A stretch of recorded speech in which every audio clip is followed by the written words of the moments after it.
Hi అండి, welcome to Lakshmi Shiva Tirupati channel. ఈరోజు మనం ఆనపకాయతో కమ్మని వడలు ఎలా తయారు చేసుకోవాలి అనేది చూద్దాం. ఈ ఆనపకాయ వడలు టేస్ట్కి టేస్ట్, హెల్త్కి హెల్త్ అనమాట. ఇలా కానీ చేసుకొని తింటే మనం మామూలుగా చేసుకునే వడల కన్నా ఇవే బాగా టేస్ట్గా ఉంటాయన్నమాట. దీనికోసం మనం ఏం చేయాలనేది చూద్దాం రండి.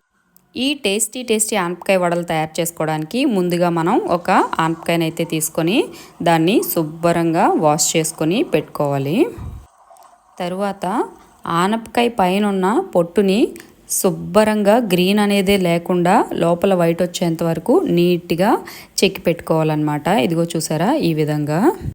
చాలా వరకు ఆనపకాయ కొంచెం ముదిరినా కూడా పక్కన పడేస్తూ ఉంటారు. కానీ మన ఆనపకాయ వడలకు వచ్చేసి ముదిరిపోయినా ఏం పర్వాలేదు, మనం ఇలా శుభ్రంగా చెక్కేసుకొని మనం వాడుకోవచ్చు అనమాట. లేతది అయి ఉండాల్సిన అవసరం లేదు. ఇదిగో చూసారా, శుభ్రంగా చెక్కేసి ఆ ఆనపకాయకి అటు ఇటు మనకి ఆ కాడలు అనేవి తీసేస్తున్నాను అనమాట.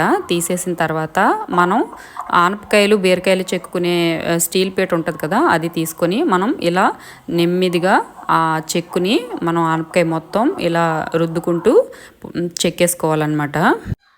సాధారణంగా ఆనపకాయ ముక్కలు కోసుకొని ఇలా మనం చెక్కుకునే కంటే ఇలా ఆనపకాయ పాలంగానే చెక్కుకుంటే మనకి పట్టుకోవడానికి గ్రిప్ దొరుకుతుంది, నీట్గా కూడా వచ్చేస్తుంది అనమాట. ఇదిగో చూసారా, ఇలా మనకి వస్తే చాలన్నమాట. ఇలా మొత్తం ఆనపకాయ అంతా కూడా రౌండ్గా అటు ఇటు తిప్పుకుంటూ చెక్కేసుకోవాలన్నమాట. అలా చెక్కుకున్న తర్వాత లాస్ట్లో మనకి చుట్టూ ఉన్న మెత్తగా ఉండేదంతా చెక్కేసుకోగా ఇదిగో ఇలా అయితే మిగిలిపోతుంది.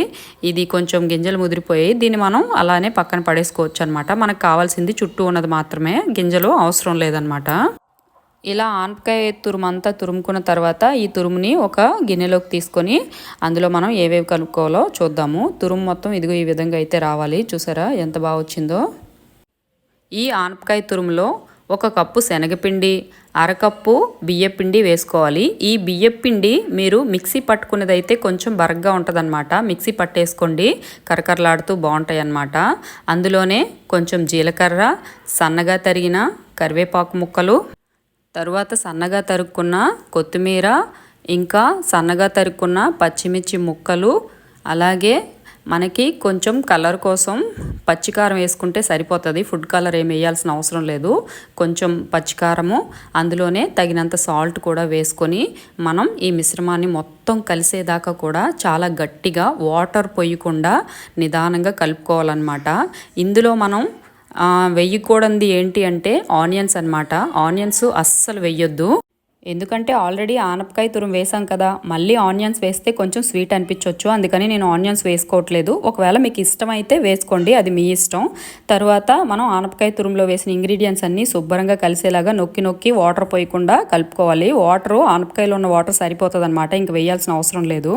తర్వాత పొయ్యి మీద ప్యాన్ పెట్టుకొని ప్యాన్ వేడైన తర్వాత అందులో ఆయిల్ పోసుకొని ఆయిల్ హీట్ అయ్యేదాకా మరిగించుకోవాలి.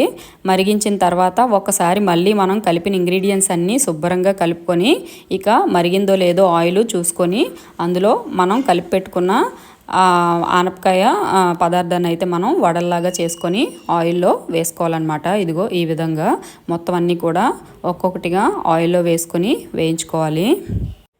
మనం ఇంట్లో శనగపప్పు వడ ఏ విధంగా అయితే పిండి తయారు చేసుకొని వేసుకుంటామో అదే విధంగా ఈ పిండి కూడా కనిపిస్తుంది. చూసారా, మనకి టేస్ట్ కూడా అంతే అద్భుతంగా వస్తుందన్నమాట. ఇదిగో చూసారా, అన్నీ కూడా ఈ విధంగా అయితే వేసేసుకోవాలి. చాలామంది ఆనపకాయని పప్పులో కానీ, ఆనపకాయ ఫ్రై కానీ, ఆనపకాయ కర్రీ కానీ తినడానికి ఇష్టపడరు అనమాట. కానీ ఈ విధంగా కానీ చేసుకొని తింటే చాలా అంటే చాలా టేస్టీగా ఉంటుందన్నమాట. ఆనపకాయ వలన ఎన్నో ఆరోగ్య ప్రయోజనాలు ఉన్నాయి. అందులోనూ ఎండాకాలంలో తింటే బాడీకి ఇంకా మంచిదన్నమాట. ఆనపకాయలో ఎన్నో రకాల లవణాలు, పోషకాలు ఉంటాయన్నమాట. అవన్నీ కూడా మనకి బాడీకి అంది ఎండాకాలంలో మన బాడీని మనకి ఎక్కువగా తేమగా ఉంచడానికి హెల్ప్ చేస్తుంది అనమాట. కాబట్టి ఖచ్చితంగా ట్రై చేయండి. వడ అయితే వేయటం అయిపోయింది. వేసిన తర్వాత మెల్లిగా అటు ఇటు కదుపుకుంటూ ఇలా మనం మామూలుగా వడలు ఏ విధంగా అయితే వేయించుకుంటామో అలాగే గోల్డెన్ బ్రౌన్ కలర్ వచ్చే వరకు కూడా డీప్ ఫ్రై చేసుకొని ఇక బౌల్లోకి అయితే తీసేసుకోవాలి. చూసారా, మనం మామూలు వడ ఏ విధంగా అయితే కంటికి కనిపిస్తుందో అదే విధంగా కనిపిస్తుంది. టేస్ట్ కూడా మామూలు వడ కన్నా కూడా అద్రిపోతుంది అనమాట. ఒక్కసారి ట్రై చేయండి, ఖచ్చితంగా చాలా అంటే చాలా బాగుంటుంది. మీరు ట్రై చేసిన తర్వాత ఎలా ఉంది అనేది కూడా నాకు కామెంట్ చేయండి. ఇదిగో చూసారా, వడలన్నీ ప్లేట్లు వేసాను, ఎంత అద్భుతంగా కనిపిస్తున్నాయో. కలర్ఫుల్గా చూడగానే తినేయాలని నోరు ఊరుతుందనమాట. ఇవిగో ఇంకా లేట్ ఎందుకు అని చెప్పేసి ప్లేట్లో పెట్టుకొని తినడానికి రెడీ అయిపోయాను అనమాట. సాధారణంగా నేను ఏ వంట వండినా కూడా ఆ వంట టేస్ట్ ఎలా వచ్చిందా అని వంట అయిపోయిన వెంటనే పరిశీలించడంలో నేను నెంబర్ 1 అనమాట. చూసారా, లోపల బయట ఎంత బాగా వేగిందో. టేస్ట్ కూడా అద్భుతంగా అదిరిపోయిందనమాట. మామూలు వడ సాధారణంగా ఆయిల్ పీలుస్తుందనో లేకపోతే ఫ్యాట్ అనో చాలామంది తింటూ ఉండరు అనమాట, అస్సలు తినడానికి ఇష్టపడరు. సో ఇలా చేసుకుంటే మనం ఎన్నైనా కూడా హ్యాపీగా ఎంజాయ్ చేస్తూ తినేయొచ్చు అనమాట. ఓకే, మరి ఎలా వచ్చిందో ట్రై చేసి నాకు చెప్పండి. మంచి వీడియోతో మళ్ళీ కలుద్దాం.